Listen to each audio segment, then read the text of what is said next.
All right, we'll kick it off with our first presentation, everyone. Day 2 of ETH Denver. It is my distinct honor to welcome Bob Summerwill to the stage. Bob is a longtime member and contributor of the Ethereum community and the broader crypto ecosystem. I can't think of a better person to give you an overview of what exactly Ethereum is. So, hand it over to Bob.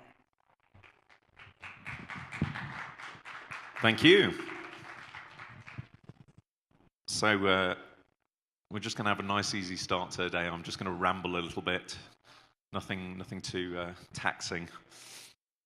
So hi, I'm Bob Summerwill. For anyone who doesn't know me, I've been involved in the community for a good 4 years now.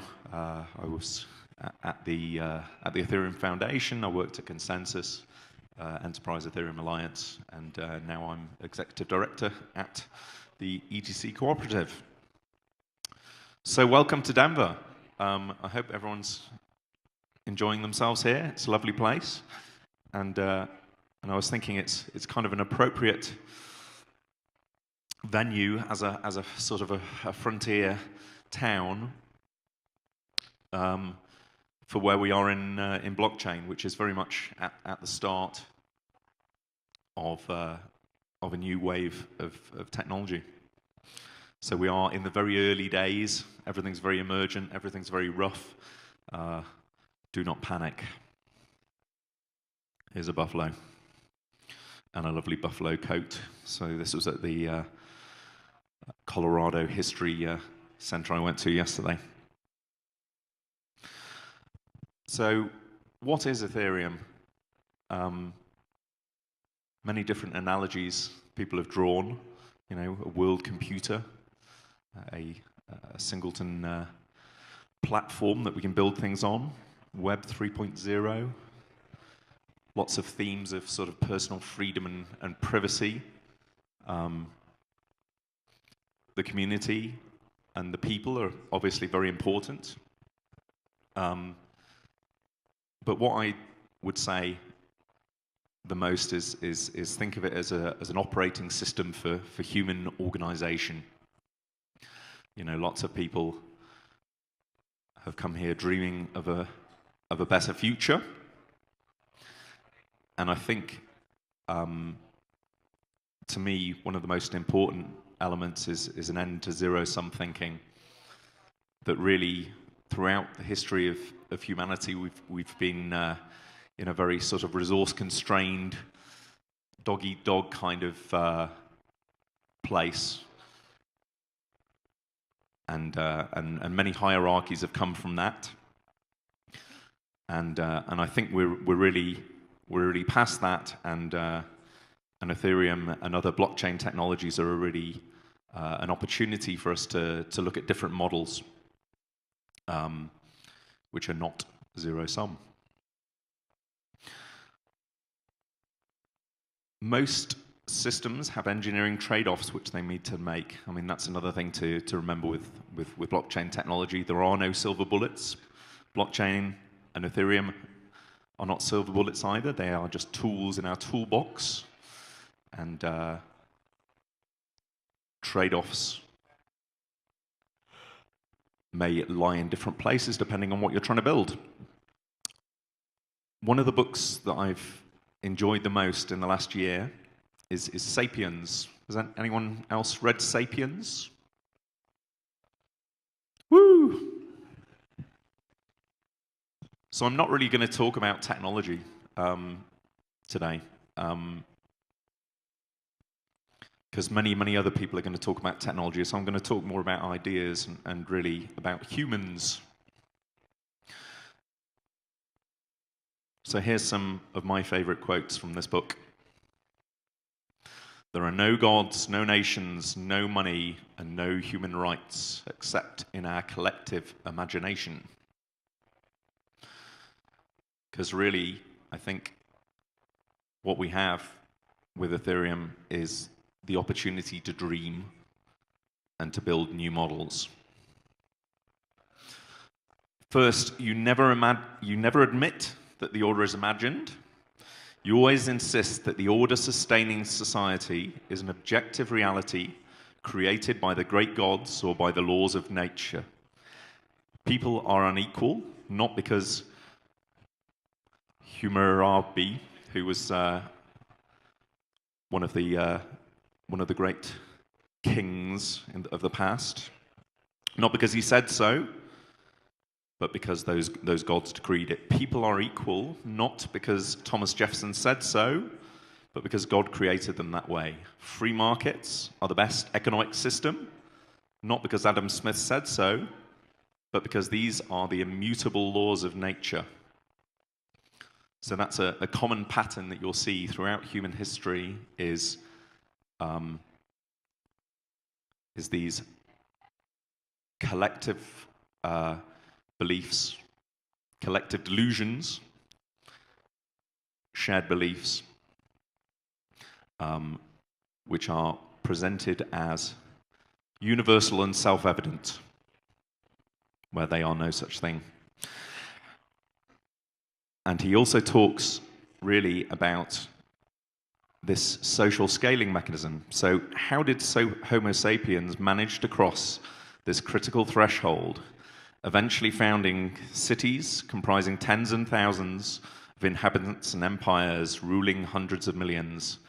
The secret was probably the appearance of fiction. Large numbers of strangers can cooperate successfully by believing in common myths. Any large-scale human corporation, whether a modern state, a medieval church, an ancient city, or an archaic tribe, is rooted in common myths that exist only in people's collective imagination. People easily understand that primitives cement their social order by believing in ghosts and spirits and gathering each full moon to dance together around the campfire. What we fail to appreciate is that our modern institutions function on exactly the same basis. Take, for example, the world of business corporations. Modern business people and lawyers are, in fact, powerful sorcerers. The principal difference between them and tribal shamans is that modern lawyers tell far stranger tales. And just finishing up here, so Homo sapiens, you and me, are basically the same as people 10,000 years ago. The next revolution will change that. We are probably one of the last generations of Homo sapiens. It's best to forget the fact, but we're animals. And a quote here about money. For thousands of years, philosophers, thinkers, and prophets have besmirched money and called it the root of all evil. Be that as it may, money is also the apogee of human tolerance. Money is more open-minded than language, state laws, cultural codes, religious beliefs, and social habits. Money is the only trust system created by humans that can bridge almost any cultural gap, and that does not discriminate on the basis of religion, gender, race, or social orientation. Thanks to money, even people who don't know each other and don't trust each other can nevertheless cooperate effectively.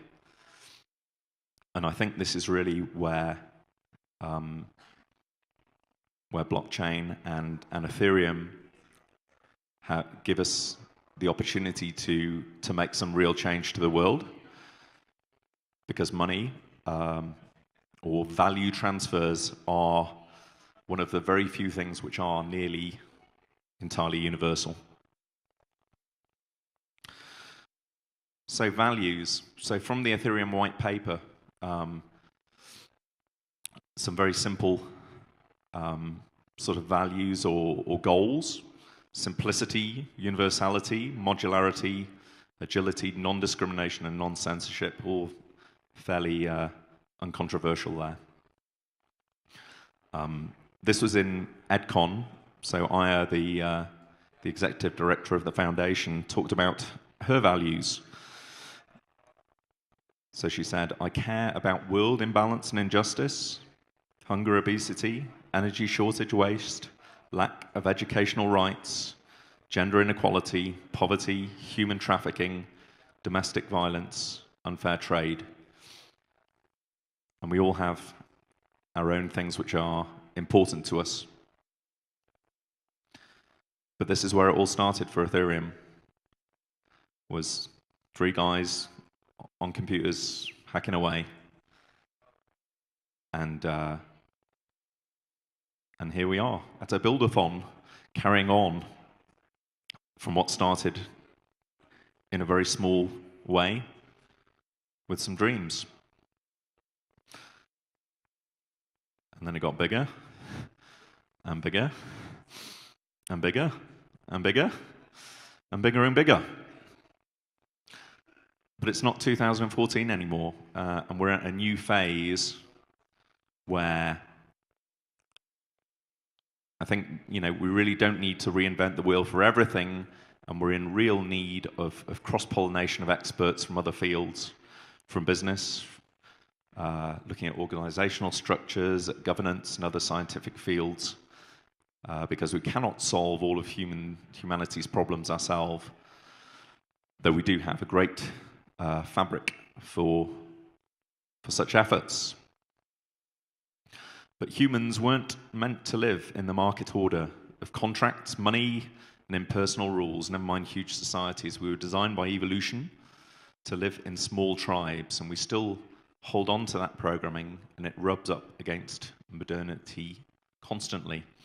And this is something I've been talking about a lot in the last year or so, is that there is an awful lot of tribalism within blockchain, between projects, and seeing each other as enemies as opposed to siblings. And no matter how you are, and this is a good quote from Bill Joy of Sun, no matter who you are, most of the smartest people work for someone else. And I think there's a real need for us to collaborate across the whole space. As Emin said, no single coin will moon by itself. Either the entire ensemble goes up together, or they all mop the floor, mired in regulations, scams, and lawsuits. It's essential for the communities to work together. And then a great article from Kent here, who was just here a little while ago, isn't there? Divided we stand, the irrational insanity of crypto tribalism. Distributed computing can change the world for good if we get out of our own way. And I do love these characterizations. So yes, Bitcoin is a Ponzi scheme. Ethereum is a centralized cult. EOS is scammy vaporware. Cardano is scammy vaporware. And Bitcoin Cash is a malicious fork led by Satan himself. So yes, let's get past that, eh? There was an ETC talk at EdCon this May, which is where I first met Anthony Lusardi. And that was great. So as Emin says, kudos to both communities for civil, professional, and non-stabby cooperation. And I tweeted around the same time. Since November, I've engaged in some form with a huge number of projects, and I would really encourage everyone else to do that too. Leave your mind open to opportunity. We are in the very, very early innings. Nobody knows what's going to work and what isn't going to work. Many of these projects are just exploring different trade-offs, and most people that I've seen have got much the same motivation. They want a better world. No demonization, please. Because the competition is the status quo, not other blockchain projects, and that is meant to be a Canada flag. The Unicode thing's fucked up, never mind. Be nice. Let's build a better world. You have the power within you to do that, and that's what I would encourage you to all do this weekend. We are all superheroes. We all have that ability and power to change things. You just have to believe it and start acting. So, dare to dream. Thank you.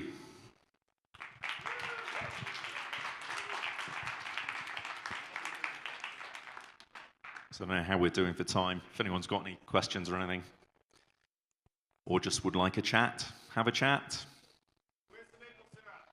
I've run out. I've given it all away. There's none left in the country. It's a shortage. Sorry.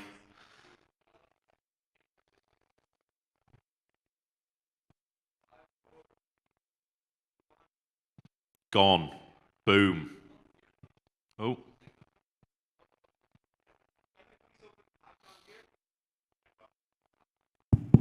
Got a mic behind you. My question is about following updates of Ethereum protocol. Like, do you plan to implement ETC 2.0, sharding, beacon chains, all this stuff? I think that's to be determined. Something which is definitely needed on ETC is as much compatibility as is possible. There is an Ethereum Classic improvement process point for adding missing opcodes for straight EVM compatibility, and I think that's the most likely kind of compatibility approach is keeping the EVM aligned and really wanting to be in a position where tooling can work very easily. You know, that you can move things across. As to sharding and another F2.0, yeah, not sure.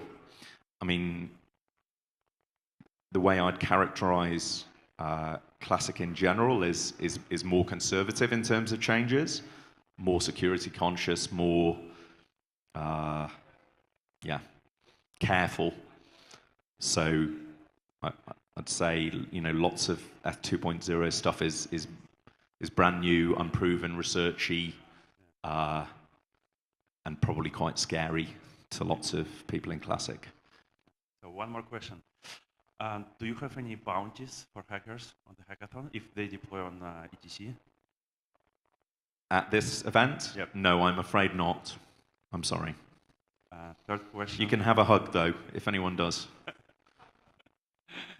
So, Ethereum Foundation is known for being generous to give grants to projects. Since recent changes in ETC cooperative, do you have changes in your granting platform? Changes in what, sorry? In granting, like giving grants to projects which are building on ETC? We have funded some projects, yes, but there's very limited funds. You know, in general, Classic is, you know, maybe 5% the size of Ethereum, so it's quite limited.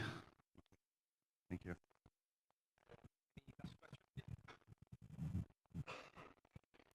Thank you. Has there been a plan for increasing security against 51% attacks on Ethereum Classic among the devs?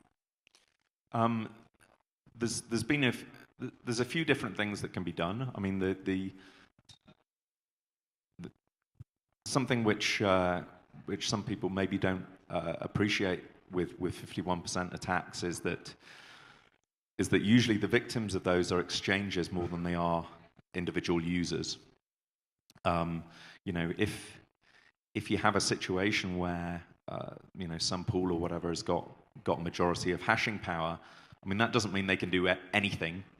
You know, I guess there's this misperception that it's like, well, haha, send all the money to me. But you can't do that. You know, all of the transactions are signed. So the only thing that you can really do with that is do double spends. And usually the victims of those would be exchanges rather than individuals. So, you know, I guess the perception that if something has got 51% attacked, you know, all value is lost in that ecosystem, that's not really true. You know, you can just have a larger number of confirmations for more security. Another thing which has been proposed is defensive mining.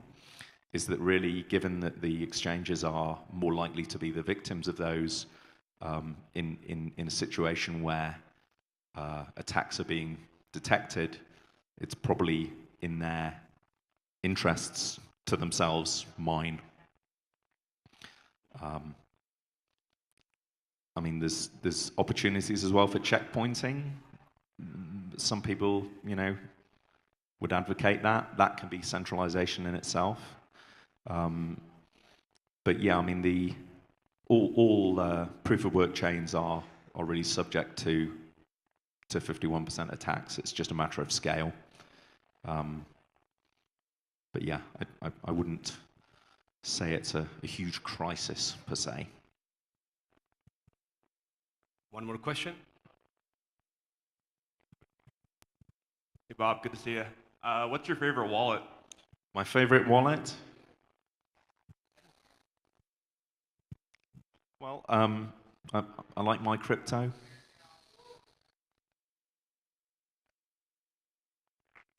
Cheers, everyone.